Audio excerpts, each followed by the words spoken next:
All right, guys, episode number 302 of the Golf Podcast, and this is going to be an exciting one. We've got a really great, really good guests that we're about to bring on the show in a few minutes. The guys from Game Like Training. So you guys might have remembered a couple weeks ago I had brought this up. I had said they piqued my interest when I first saw an Instagram IGTV video of some of their training, and I thought, wow, that was intense. Yeah, you came in hot that day with excitement. Yeah. You're like, you got to check this out because it talks about pressure practice and all these different drills. You got me excited about it, so I'm excited to talk to these guys. Simulating the stress, and it touched on a lot of the things that you guys may have heard us talking about here in previous episodes. We brought some coaches on.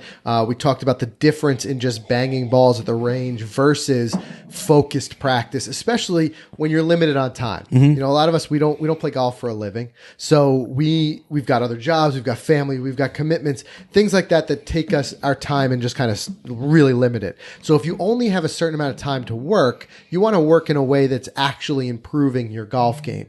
And this is one way to do it because what they're doing out there kind of in a nutshell is simulating the types of situations and shots and things that you're actually going to see on the golf course. Again, it goes back to where I hear a lot of people say, why am I so good on the range but not on the course? Well, it's a perception of playing well on the range because there's no pressure. You know, you hit one bad shot, you just forget about it and you just hit another one and now you're right back on track. Right. But in the real world, when you're out there on the course, you hit one bad shot, now you've got to recover and now you're thinking about your score and these things go downhill quickly. So if you could simulate that and have where your practice sessions make it so that you're really feeling and experiencing real world situations, you're going to be able to leverage that when you get out on the course. So I'm not going to get too deep into it because we're going to talk about it extensively with the guys in a second when we bring them on. But like I said, it piqued my interest. They were really cool. They reached out. They sent the book over.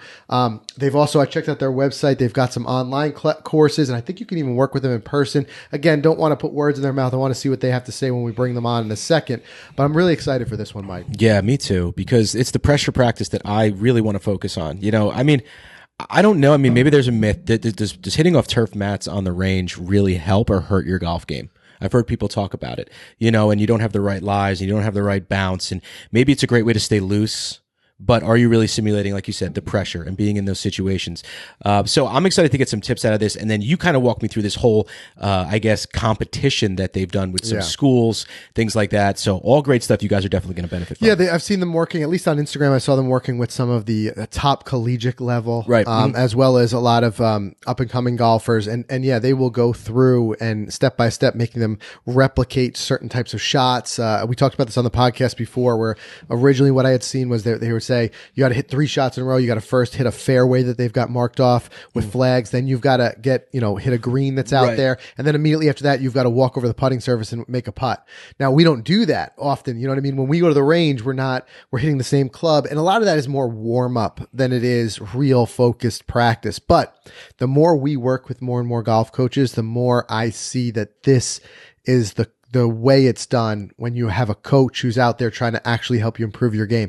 We've seen it with Kevin Sprecher. We've seen it with the guys from Me and My Golf, Piers and Andy. Even when I was working on my chipping with with Andy, if you remember, he was making me switch up my targets often so you wouldn't get too comfortable just hitting the same shot to the same target over and over and again. And that's what I think what these guys are going to get into in a minute. So interested to take this on. So that we're going to bring those guys on in a second. Before we do, Mike, what do you say we do a quick word from our sponsors, and then we're going to hop right into the interview because, like I said, I'm sure there's going to be a lot to cover. Yeah. All right, guys, the Titleist T-Series irons represent an entirely unique approach to iron engineering built from the ground up. It's powered by breakthrough technology, including the new Max Impact. They deliver a balance of power and performance unlike anything they've ever made. And yet, with one swing, I mean, you'll see how pure that these clubs are. I mean, visit Titleist.com to learn more about the T-Series. We've been gaming them for about a month now, and yes, they are amazing. Really great equipment. You know, the way that they get through the turf, we're really seeing great results. Check it out. Once again, Titleist.com. Closest I've ever been to a hole-in-one with my what was that, an iron? T200 7-iron. 7-iron. Yeah, man, that thing 6 is inches, so pure. dude. If you guys got a chance to watch that video from Ballyowen, man, it still eats me up that it didn't go in, but I'm still maybe you're knocking on the door, enjoying how good of a shot it really was. But yeah, those clubs have been feeling good. Guys, also, of course, we want to thank ShotScope. The ShotScope V2 is the world's smartest golf watch. The ShotScope has over 40,000 golf courses mapped in the watch. You've got it all there on your wrist. And they've also got that incredible stat tracking technology, which you know is going to help you off the course as well. It's got that laser-like GPS. A lot of people ask us often, what GPS watches we like. I love the ShotScope, even just for the GPS. I rely on it. The numbers have always been super accurate for me. Rarely, if ever, even carry a rangefinder. Maybe if I only need a very specific distance, but everything's there in the watch, front, back, middle, all of your hazards, they're right there. So it's very accurate. Also, like I said, the little tags that are on the clubs, they're working with the watch to GPS tag every shot you take so that you can go back into the app or the dashboard after your round, see every shot, get a look at all of your distances, all of your statistics, which really is going to work hand in hand with what we're going to talk about today. That's right. Because in order to see if you're going to improve, you got to measure. So I like measuring things like greens and regulation, all that stuff to see if I'm getting better. And the watch does all that for me. So get yourself a ShotScope V2 by visiting shotscope.com/Golficity or use that coupon code V2 Golficity for the best discount. They've always give us an incredible discount. Right now, I mean, we just checked the website before we went live. We can talk about this festive offer. It's been $139. It's lower. It's $119 right now. It's ridiculous. I mean, these guys are just doing incredible things because they know this is going to be one of the hottest holiday gifts this year. Pick one up for yourself. Pick one up for the golfer in your life. They are going to be very happy you did. Yeah, no doubt about that. And guys, lastly, Frank and I, we've been wearing the terrific new Spikeless shoes from Footjoy called the FJ Flex. Love them. My new favorite shoe. I wear them pretty much everywhere I go, including the gym. It's been one of the best-selling shoes for these guys. Like I said, everywhere I go, I wear them. They're super comfortable. But they've come out with this awesome redesigned new version called the Flex XP. They're completely waterproof. Flex XP offers a completely new lightweight performance mesh upper. And I love the waterproof part because it is the Northeast here, and I was walking through snow to go to the gym yesterday. Feet were not getting wet. They're super sleek. People always ask about them too. Non-golfers, like, what are those? I got to get my hands on those. So guys, check them out. You could start flexing with the all-new Flex XP's rain or shine. Don't miss out on the shoe that everybody is talking about this year. You can learn more about the Flex XP at footjoy.com. All right, what do you say we get the guys on? Like I said, it's game-like training. I believe, I'll look it up as we're talking here, but I believe their handle, if you want to follow them on Instagram, let me see here. Game L training? Yeah, I think yes, it's, let's see, Game L training on Instagram. Guys, these are ones you're definitely going to want to give a look to, so check them out. Let's go ahead and bring them on the show now.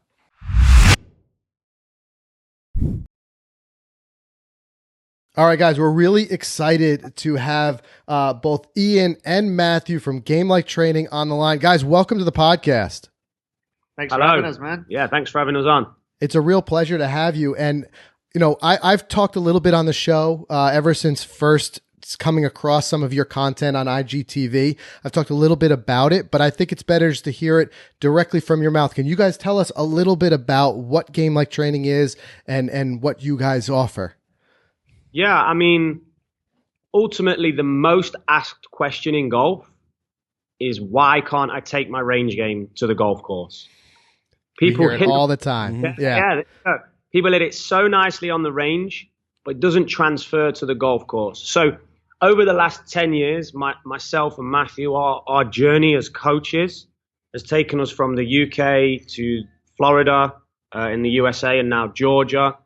And we've spent time with some of the best golf coaches in the world, some of the best players, and more importantly, some of the best academic professors that have all helped us answer this question, why can't I take my range game to the course? So then what we've done is we've really broken it down and made it practical for the club golfer, the beginner golfer, the club champion, the amateur golfer, all the way to the tour players that we're fortunate enough to work with. And we've created this practice framework that actually helps you take your range game to the golf course. So that's what we do. And that's what we're all after. I mean, we all say, I just don't get it. Why am I feel so good on the range, and then I'm disappointed when I try to transition that out there. So one thing that we've talked a little bit about here is a component of that being stress, pressure, where the range, if you're out there just kind of banging balls, like a lot of us do, there's no pressure, there's no stress. And I think by taking a lot of that away, we seem to perform better. At least in the couple of bits of your content that I saw, there's quite a bit of pressure. I saw with the blackboard. In fact, I even saw one competition where the loser had to clean everybody's shoes. Yeah, I mean, I would say, something you said was very interesting. You said that's what we're all after. We're all after being able to transfer our range game to the course. And on a superficial level or a surface level, you're correct. But on a deeper level, that comment's actually incorrect. Because as humans, what we're all after is safety and comfort. So when a golfer goes to the range, on a real deeper level, they want safety. They want to hit a 7-iron, see a little push draw, and just hit 20, 30, 40, 50 in a row. They walk onto the putting green, and picture this for yourself and the listener, like picture this. You walk onto the putting green, where do you drop the ball? Drop it about 12 feet away, because you know you're not going to three-putt, right. And it's not close enough that when you miss, you're embarrassed. So as human beings, we want, and we're designed that way, right? That's why we've lived to the ages that we've lived. So we've got this innate survival mechanism that helps us crave safety and comfort, and that's transferred into the way that we practice golf.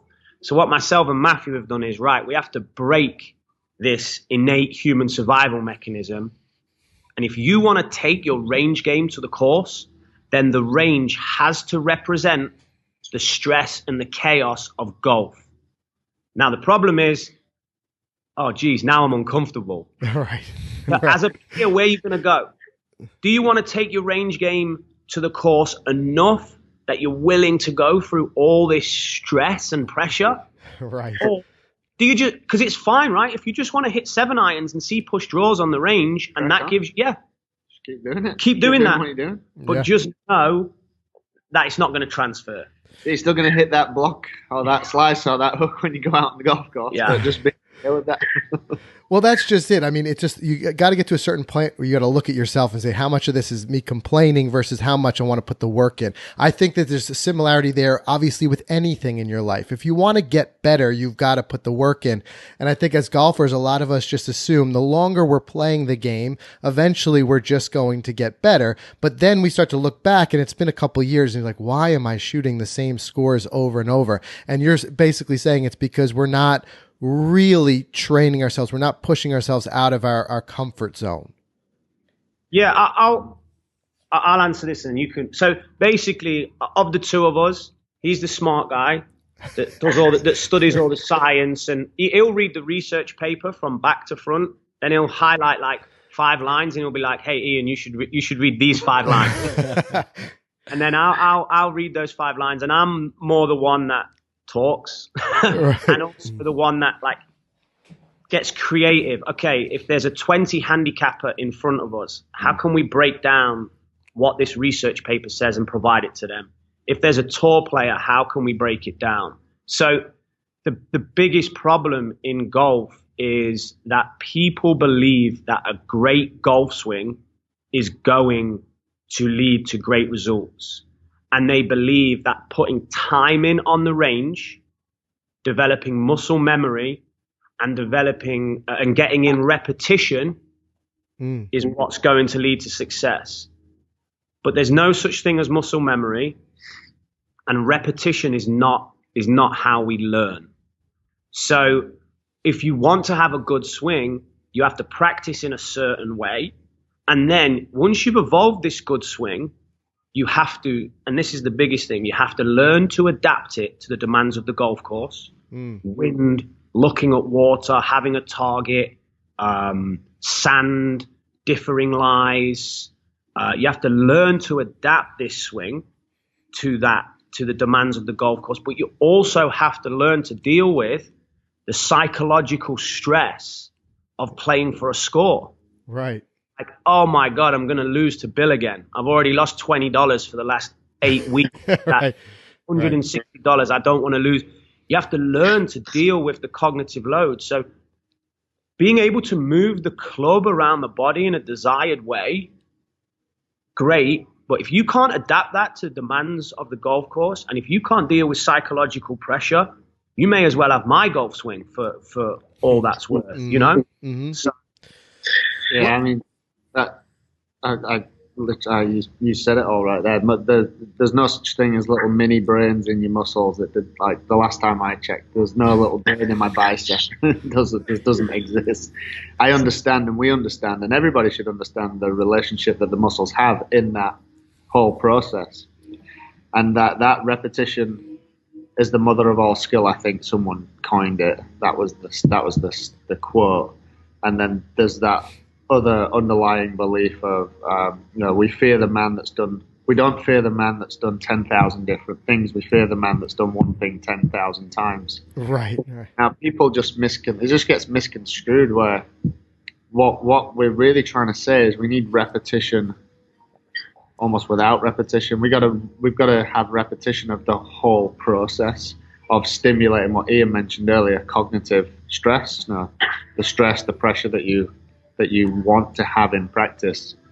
And from my standpoint, I won't go too much into it, but it's just underlying things that happen in your brain that you're trying to stimulate, which in turn gives those better golfers the more chance to adapt in different conditions under pressure. When Bob doesn't want to give up another $20 on the golf. Yeah. Well, let's dive into that for a second. Let's talk a little bit about the process, because obviously what you're saying here, I'm sure, has a lot of people's interest, because it's where we want to, we want to play better. We want to, kind of get to that point. And I think what you're talking about here, research papers, it sounds like there's a bit of human psychology, even obviously we're diving into, as you said, like feeling safe and things like that.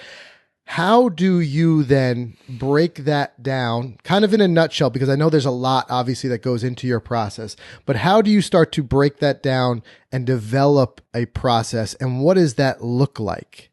So that's a great question. I'll tell you one word that you need, and then Ian's going to tell you these ways to get it. It's called synaptogenesis. Yeah. That's what you have. If you don't have that, you're not learning. You don't transfer whatever you want to the golf course. That one word. I told you he's a scientist. I can't spell anything that comes out of his mouth. I can't spell anyway, but I can't spell anything that comes out of his mouth. So if you need to edit that bit out where he makes himself sound clever, feel free. I'm the dummy. I get scientists telling me. What Matthew's talking about is really, okay, there's no such thing as muscle memory, and if you stand on the ball and if you stand on the range and just go rep, rep, rep, rep, rep, right, then ultimately what happens is you don't stimulate the brain. And that's what this crazy word that Matthew's just used. That's what it is. Essentially, you're saying at that point you're just checked out and just performing a task. It's just blood that's flowing around the brain, and you're just basically in this offline physical movement that's quite easy to repeat because you just did it 10 seconds ago. The lights, but nobody's home. Yeah. So what you need to do, and this is the direct answer to your question, you can't believe that we studied this for 10 years and this is all you need to do. You need spacing, you need variability, and you need challenge in your practice. If you want to make a swing change stick, you need space between each rep. Okay. You need variability over maybe it's every ball. For a player of a standard club golfer, maybe it's every 5 balls. For a beginner, maybe it's every 10 balls. You need space between each shot. You need variability in the task, and you need a challenge. You need a certain challenge level. If you can inject those 3 things into your practice, you will make swing changes stick, number 1. And then number 2, if you can inject those and add some higher performance elements, you will make your swing transfer. Gotcha. And so basically what you're saying there is by introducing things like this variability, you are breaking yourself away from even the ability to have that kind of checked out swinging process, because you're forcing your brain to have to think about the shot as you would on the golf course. Absolutely. So I work with good college players and beyond, and Matthew designs practice plans for some good players, but mainly works with club golfers. So when I stroll onto the range and I see Matthew working with a 25 handicapper, all Matthew's done is he's pulled the pyramid back 5 to 10 yards. You know, the pyramid of golf balls. Mm-hmm. And this golfer is only allowed to take 2 balls at a time. Because what happens is they hit one. Oh, I didn't hit that very well. Okay, we'll make the correction. Right. Then they hit the next. Oh, cool. Yeah, I made the connection, the correction. Okay, go get 2 more balls. They go get 2 more balls. They walk back. There's some space. Right. Like, oh, man. Hey, coach, I can't remember what I did on the last shot to hit it well. Well, you figure it out. So now the brain's engaged. Now the wires in the brain are firing and wiring. Yep. And stimulating that crazy word that Matthew used, synaptogenesis. That's what's taking place in the brain purely because you moved the pyramid and you added a little bit of space. So as you add that space, the brain remains engaged. Now, what you can do is maybe every 4 balls, you change club and you change target. Oh, now we've got variability. And then maybe you get 1 point every time you strike it to within 40 feet of the target. Oh, now we've put some challenge. Spacing, variability, and challenge. That creates context. We're actually closer to golf than we were when we were just hitting balls. Therefore, you've just increased your chances of taking your range game to the course. And what it sounds like you're describing is the course. Variability, spacing between shots, targets. This sounds a lot more like my golf game than just hitting balls at a range. You know who said it best was Tim Lee. I had a great conversation with him not that long ago, to be honest. And he said, why don't you guys think of it like this as well when you're having discussions? Not about taking your range game to the golf course. How do you bring the golf course to the range? Yeah. Mm-hmm. That makes It's sense. a very simple statement, right? And why wouldn't we think of that? And that's all you're trying to do ultimately. There's space between shots on the golf course.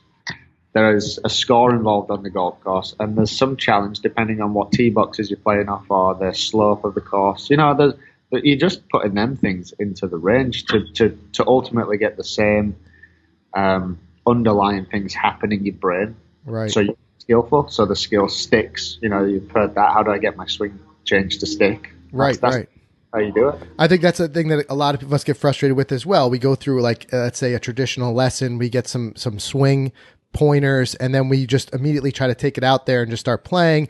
It doesn't feel like it's working, and we just quote, go back to our old swing, and we end up frustrated. Yeah. But one thing that I like with what you're saying here is, although this is packed with a lot of science and research behind it into things like cognitive, learning and stuff like that.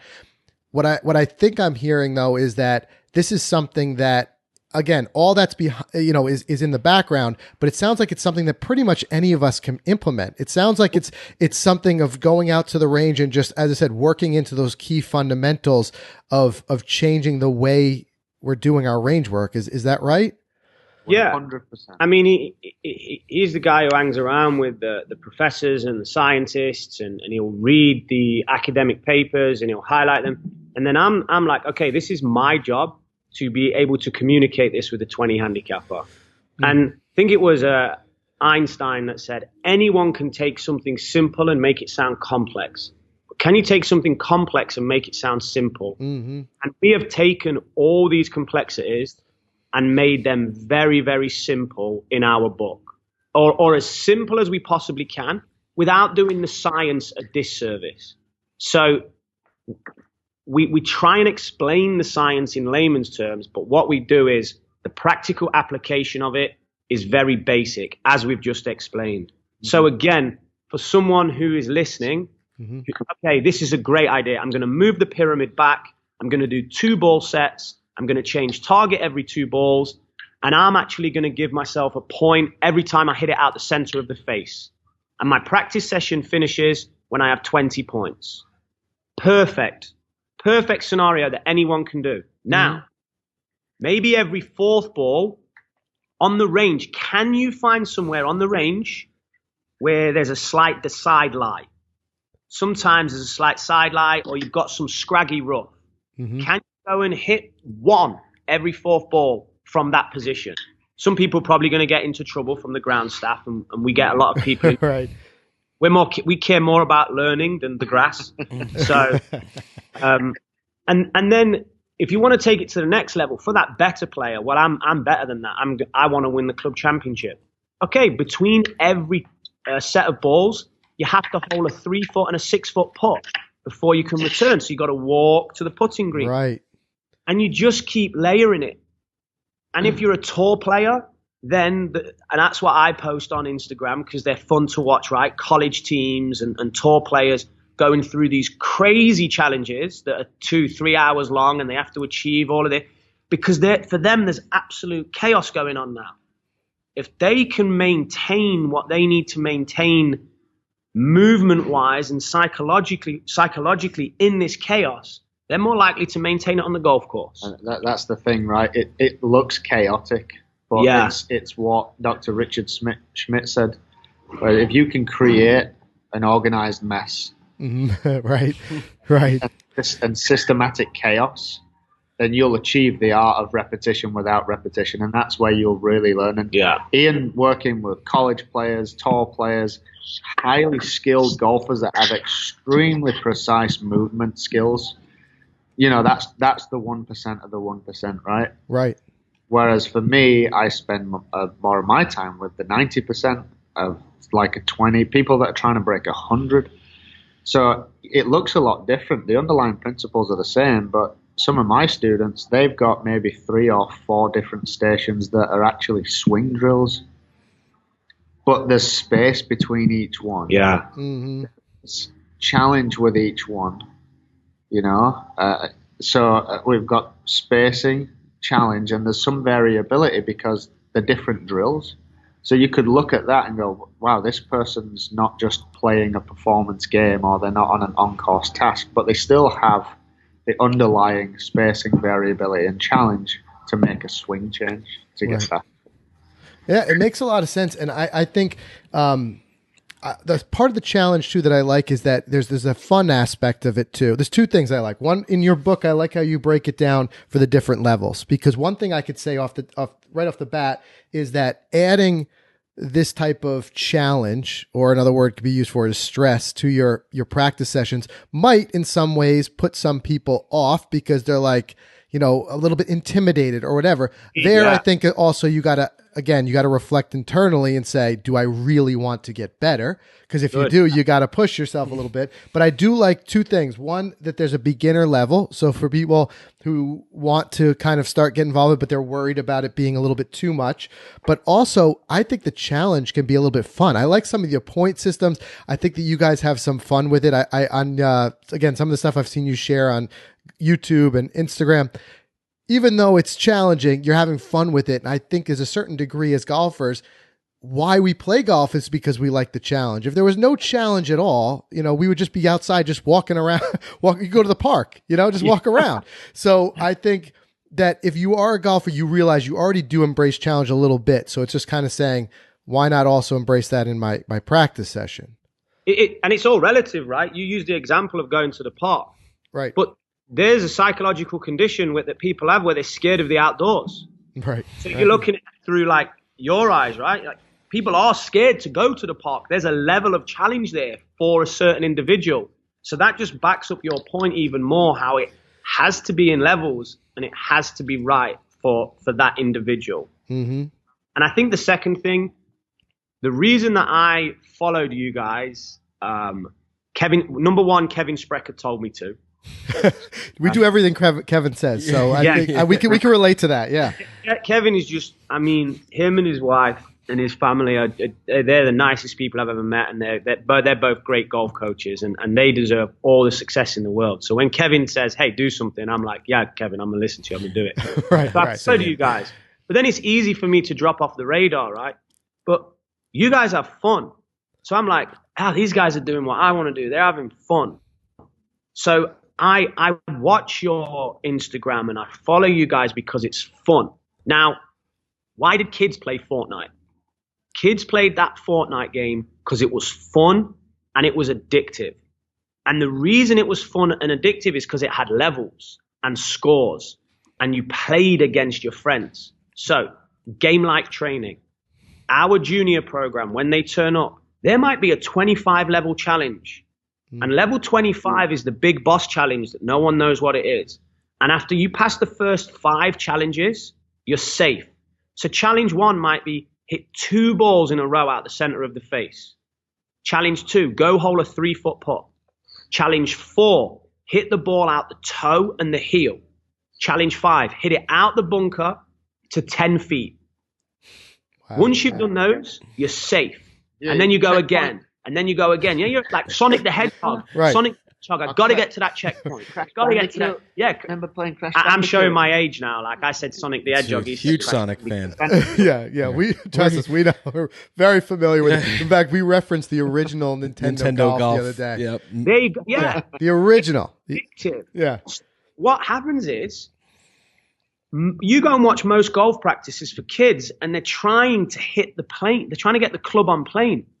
Well, Matt Wolf's club's not on plane, and he's kind of doing all right. Like that, and I'd take that. So it's incorrect, and it's boring. And the mum comes, and they throw the club and run like, "Hey, can I go home and play on my PlayStation, please?" Right. You come to watch one of our junior program practices, and parents are like, "Man, he's not letting us leave because he needs to get to level 25 and find out what this man is." And level 24 might be hit it to 10 feet from 50 yards and go hold a putt. And these kids, when they hold that putt, there's master-like fist pumps, like they've just won the Masters. Mm-hmm. That's so cool. They're addicted. They're not addicted to golf.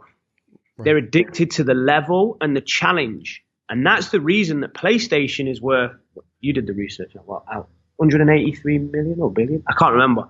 There's a massive number, PlayStation and Mac. Yeah. On how many, the increase in people. In something he wrote, he wrote something about gamers and why the industry's worth so much. Oh, there's something like 40 million, at the time, there's something like 40 million active gamers a week. Yeah. Because I think the average was like 46 hours, more than a full-time job of hours spent playing games on average a week. It's insane. And you look at the research, and I mean, sometimes some of these games that are maybe some of the less wholesome ones kind of catch flack for it, but it's that psychology is built in where they know we want to achieve the next thing, and it's always kind of tempting you to go a little bit further, and all of a sudden you've been on the game for hours and hours. But what I like what you're saying here is, we're going to be able to take that, put it into our golf practice, at home, wherever we work on our game. And we're going to kind of, you're enjoying, again, we're coming back to what I was saying, instead of being intimidated by the challenge, you're enjoying the challenge because you're unlocking those things in your brain that stimulates the next thing and just wanting to get to that point. It's fun. Yeah. It's fun. And we get it, as well. Most of your listeners will have limited time. It's for sure. 20, and the most valuable thing is time. Now, the golf range is a little bit like Uber. Why do we all use Uber? Because most of the time where we are in Atlanta, a broken down Toyota comes to pick you up, but the bumper's hanging off. Like, it's not a good service, but it's convenient. Yep. The golf range, all it is convenient. It's people go because it's saving them time. So the golf range is going nowhere. But what needs to happen is people need to learn how to use it effectively. From golf ranges, if you look historically, from way back in the day when golf was just starting as a sport, ranges didn't exist. It happened by accident at a golf club in Scotland, and it stemmed from there. Incredibly, it does make a lot of sense, because when Mike and I were in Scotland recently, we were kind of in awe of how couldn't few find any ranges. Yeah, how few ranges that were on the courses. We're used to here in America, every course seems to have a range, but there. No, I think it was probably, there was 5 or 6 of the courses we play had no range. Yeah. That's it. There's not enough land, right? But in America, you guys have these massive houses with massive complexes. It's like, oh, we got a bit of spare land. Oh, let's put a range there. Right. But I tell you what, like I said, I think what you guys have working really well here is that you're able to explain the science in a way that is just enough that kind of gives us that buy-in and saying, okay, it sounds fundamental. The fundamentals are there. It sounds. Yeah. Additionally, if you go in a little bit further, as you guys, the way you explain it again, brilliantly simplifying it, it sounds like, okay, that makes sense. I can get on board with that. The next step is to go out and do it. But what I like is the way you guys are using your channels to increase the visibility of it. Because prior to this, I didn't see a whole lot of it, right? We don't see the actual work that goes into creating a good golfer. Even when we watch the PGA Tour, we see them when they're at that level. We see them sometimes on the range, but their range looks very similar to what we're doing. You'll see Tiger hitting the same 7-iron over and over. What you don't see is what's going on in his mind, where he's gauging the conditions of the day. He's hitting a high draw, a fade, right? But we're not seeing that. But now I'm able to go on, like I said, some of your stuff, your Instagram stuff pops up, whatever, and I'm seeing it. I'm seeing people work through this effective training. So I like that you're able to use these platforms to increase that visibility, because we don't see it. But to a certain extent, this is the type of training that these guys are really working through to achieve that level. We just don't see it, correct? In some way, ways, shape, or form. Yeah. So like this is we've had a couple of good conversations with people at this event that we're at now, where some people have questioned whether we should move a student out of that block practice, which you've probably heard of. Yep. And that's pretty traditional. And you see the guys, the best players on the planet, doing something like that on the range. And underneath, it might look like that on the surface level. It might look like they're doing traditional things on the surface level. And you might see them hit a lot of balls and beat balls on the range at their home golf clubs. If you're a member of a golf club that has some tall players attached to it, you might see them do that. Mm-hmm. But what you don't see is the underlying things that are going on inside their brain, which is the stress and the stimulation. On the surface level from 50 yards, it looks like they've hit the same club 25, 30 times to one target. But in their mind, they could be placing all sorts of challenges and focuses on what they're trying to do with each one of them shots. So I think in some way, shape or form, the players at the top of the tree, the best of the best, are using these principles. It just might look a little different, that's all. I see it differently. I don't think anyone is practicing golf properly, and I think there's massive gains to be made. Now, if Tiger Woods phones me up, and I'll leave my number in case he listens to the podcast, and says, "Hey, Ian, what could I do to get better?" I would be like, "Hey, do something that makes you happy in your life and don't change anything." Because you don't want to be the guy to change the way that Tiger Woods does something and then he falls off the face of the map. Right. And there's always exceptions to the rule. Serena Williams beat ball after ball after ball after ball. Did block practice and maybe some ineffective practice, how we would term it, work for her? Yes. Would I change it? No. She's an exception to the rule. What we're talking about is ultimately the most people aren't transferring what they want from the range to the golf course. So we are trying to put something together to help most people, because most people don't go and play 4 rounds 20 times a year under absolute stress and pressure of playing for $1 million a time and global fame. So yeah, Tiger might use the range incorrectly, as we would term it, but man, he's getting mental reps on the golf course and putting pictures in his mind of success that are going to carry him through. And we've seen it. His Masters win was the greatest sporting moment of all time, right? So ultimately, the science is the same. Yeah, what you're trying to achieve in your brain and body's the same. Yeah.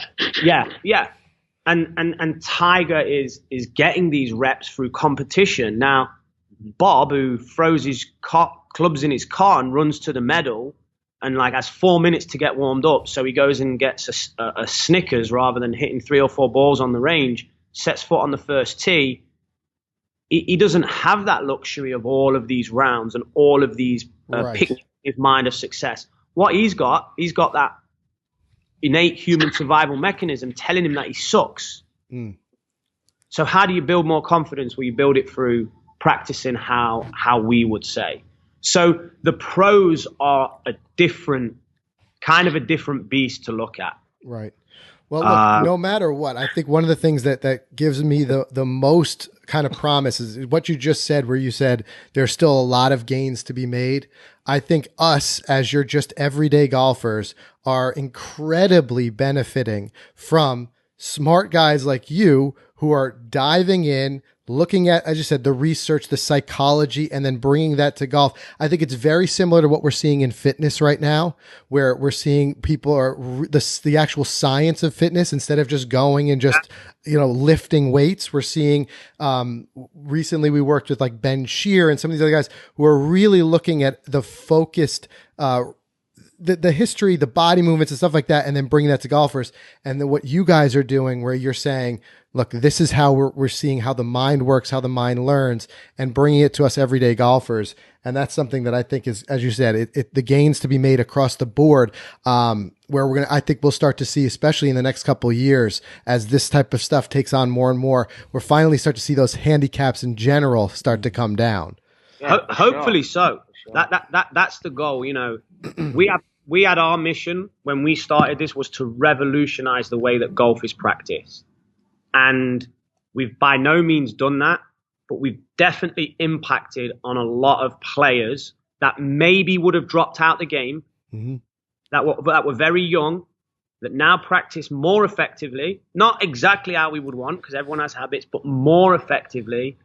They're enjoying the game more, they're enjoying shooting lower scores, and they're staying in a sport that can teach them life lessons. That's really a sport that they can play for life. There's very few sports you can say that about. Very few. But look, yeah. I would say, don't be so modest as far as revolutionizing it. I think just even so much as again, going back to, I think the key point, at least for me, was the visibility that you guys are bringing to it. By, it's not like you guys are just doing this at some exclusive facility somewhere and no one's seeing it. The fact that you guys are going and putting this out there for the world to see on Instagram, stuff like that, I think that's the stuff that starts to change dynamics. People see it, they see it in action, and then they get to apply it. Heck, it's what brought us together. So I think that is a huge way to do that. So one thing I would definitely want to do, tell our listeners a little bit more about how they can see more of what you're doing. I know you guys even have a YouTube channel, correct? Yeah, so the YouTube channel is Game Like Training. And what you will find on there, you will find practice circuits to help you make your swing changes stick. You'll find range games and challenges that will help you transfer your game to the golf course. And then you'll actually find a few golf course challenges, that 9-hole challenges that have different rules or time limits, just to create a bit more stress than tournament play.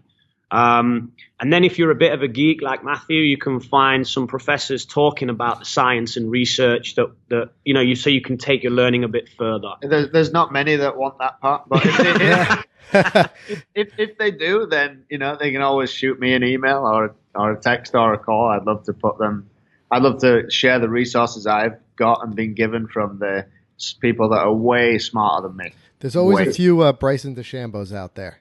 There you go. Yeah, exactly. He would love this. So So from being on air, Tiger's going to phone us and Bryson's going to phone us. Right, you guys are going to be busy. Real busy. It's not going to work out.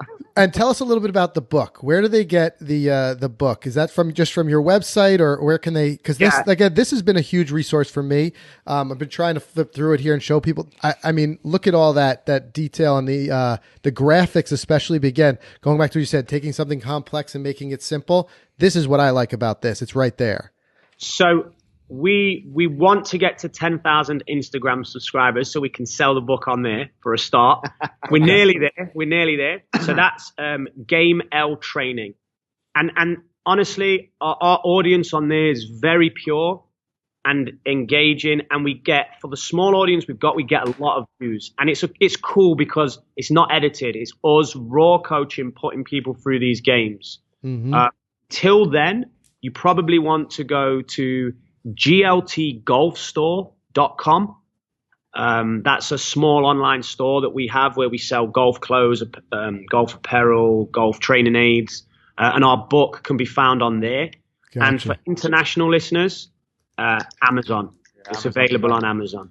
Got it. Okay, I'm just pulling that up now because we'll make sure we link to all of this in the show notes as well for anybody who's driving, and we could get to that later on. But that's terrific. And do you guys also, I saw a little bit on your website, I saw some online coaching. Do you do one-on-one coaching as well? If somebody wants to go a little bit step further and work directly with you, how do they do that? I would say this, right? I would say there's a process to it, because too many people can say, this is amazing. Here's $1,000 or here's $500. And then they just kind of lose the motivation and go. So we don't just want to work with anyone. We want you to be motivated. So in January, we're actually launching a series of webinars that are for the average club golfer that will teach them to practice effectively. The first webinar is free. So you do the first webinar, go. If you like it, come back, you pay to be part of this community. And then if you like that, we use Coach Now. We're going to have 30 days to better practice, where we'll drop one thing every day that you can go and do on the range. Simple things like moving the pyramid, but what it's going to do is it's going to help you either, one, make a swing change stick, or two, take your range game to the course. If you go through both of those things and you still think we know what we're talking about, you're still enjoying it and smiling, then we would consider, some coaching. But his lesson book is really full. I go to the David Ledbetter Academy 10 days a month, and I have professional and collegiate players. So it's very hard for two people to coach everyone. So what we're trying to do is we're trying to make it a bit more of a process. And if you're a tour pro and you're not motivated, then I'd rather work with a 20 handicapper that's motivated. Makes sense. Yeah. You just go through our resources. And I'd love, after this, I don't know how we can do it, I'd love to give something free to everyone that listens to your podcast. So maybe it's the golf range challenges, the top 10 golf range challenges that we have, a PDF that are really designed on sort of how people do CrossFit, the craziness of CrossFit. We've taken that and tried to apply it into golf range challenges. So we've got a few materials. Yeah, we want to give you guys something for free. And again, people who go through this whole process, at the end, we're more than willing to work with them. Well, we very much appreciate that, and then we'll be sure to link to it in the show notes here. We'll kind of review what you guys want to give to the listeners, and we'll link it in there. But I liked what you said, even like you said, community, because no matter what, there's going to be some people talking about psychology who just like to have a little bit of accountability, just to be accountable to someone and feel like they're reporting back that they've done it. So I think that's a good component of that as well. So that's terrific.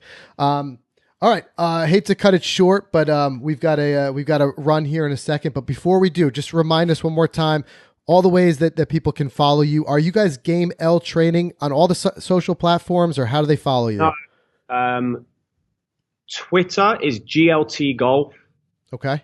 Instagram, which is our favorite. Matthew takes Twitter and puts his science stuff out there on really. So that's more where we communicate with that audience. It's generally on my own personal one as well. Yeah. Actually. So I would say really Instagram, which is Game L Training. Okay. And YouTube, which is Game Like Training. And you'll see our logo on our channel.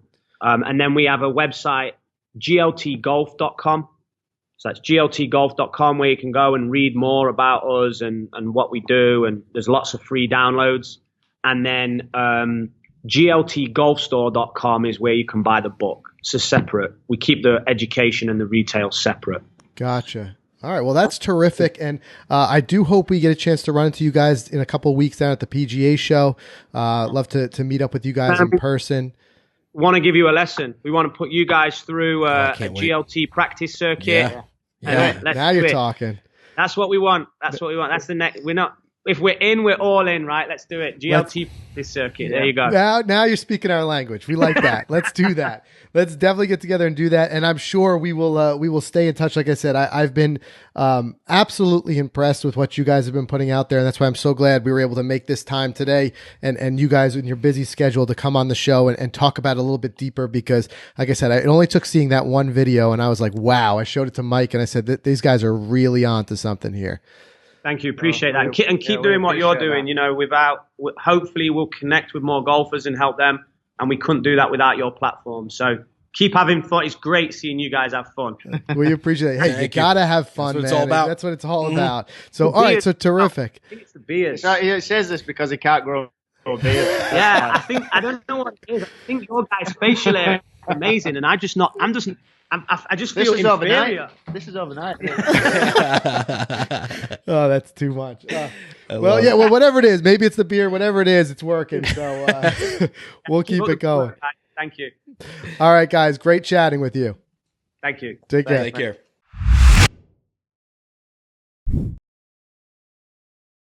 All right, so we'll wrap this up real quick because we went a little bit over time, but I could have talked to those guys all day. Yeah, I'm parched from all the talking I did. So. Yeah. Sorry, man. No, Listen, but when I lock in, I'm just like... No, I know. You nerd out about this, but it's great, and I do, because love listening. I've been nerding out about this for weeks. It's been something that, like I said, I've been in the book. I've been all over their social. It's something that really connected to me in a level of where I think it could help my game. So I said, I got to chat with these guys. I got to find out more. Well, he mentioned about Fortnite and like how people like challenges. And it brings me back to the show on Golf Channel, Big Break. I love that show because there was money on the line, there was pressure, and there was challenges.